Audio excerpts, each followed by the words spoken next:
Portsmouth Philharmonic Orchestra and also the composer of the Pompey Overture, which had its world premiere today. We think it's possibly the only football club overture that's been done as well. So when you were asked to produce this for Portsmouth Football Club's 125th anniversary, I mean, what went through your mind in terms of what you thought you would try to achieve with it?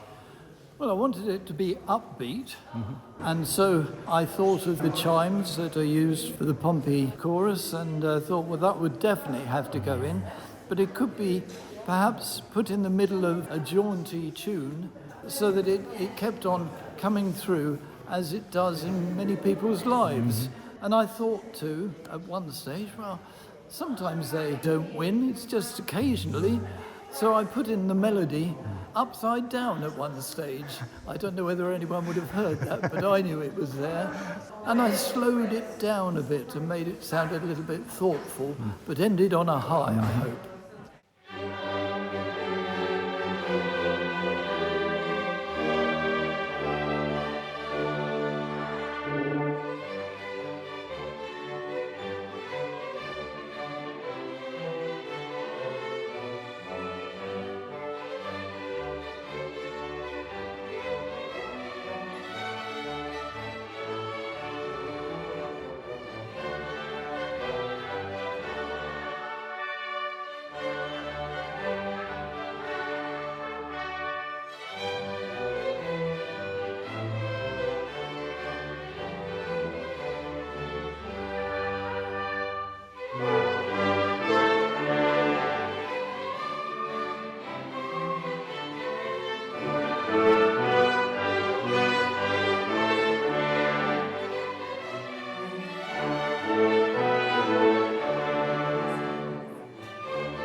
We've just listened to the world premiere of the Pompey Overture. So what was your hot take on that? Very impressed. Hugh's obviously come up with it, well, not at the last minute, but only had a little while to come up with it. And yeah, I mean, for even a person who's probably not the most cultured in classical music, but no, I thought he'd done very, very well. I thought it was amazing, and I want to say a big thank you to everyone that came along and supported.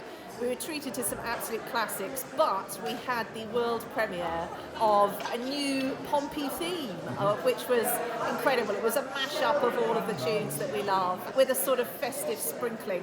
It was fantastic to be in the front row for that. It's incorporated the fun of the football club, and also Pompey chimes and Portsmouth.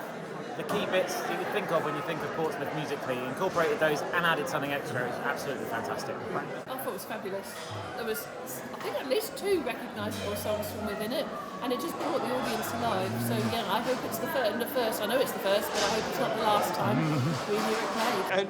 And I mean, the atmosphere here at the concert, I mean, how would you describe it? Has it seemed to have gone down very well with everybody? I think so. I mean, we're now obviously in the interval, and as I say, for someone who's probably not the most well-versed in classical music, I've really enjoyed it. It's been an eye-opener for me, even at my tender age, so no, it's been really good, and that's being honest, I've really enjoyed it so far. This concert was for the Pompey 125th, but also it was to raise funds for Pompey in the community. What about the work that they do, Penny? Is that something that's close to your heart? Well, I think everyone in the city knows what Pompey in the community does, because it touches every one of us, and it's not just programmes for young people, it goes right through for all generations, and they do so much good, and they're always developing new partnerships and making new connections. So it's really wonderful that the proceeds of this concert is going to support them, and more people are getting to hear about the work that they do. Oh, it's like a key pillar of the whole city. It's what sits in the middle. It's a key point. Massive part of Portsmouth's culture is the football club. I only live 600 metres away from it myself. I can hear it on a match day when I'm not there. For the Philharmonic to come out and do this to help raise funds for Pompey in the community is brilliant. There's been some real talent on show in the orchestra as well. And for Pompey in the community, I mean, what about the work that they do? They are fantastic. Working with young people, children and adults with disabilities, the elderly, all sorts of different programmes they have going on to use football to help people. Oh, it's brilliant, and it's so unique as well. When the idea was sort of brokered, I was very unfamiliar. So to have something like this, and several people came up to me at the interval and said, "Oh my goodness, you do so much, I had no idea." So it's great to let people know a little bit more about what we do as well.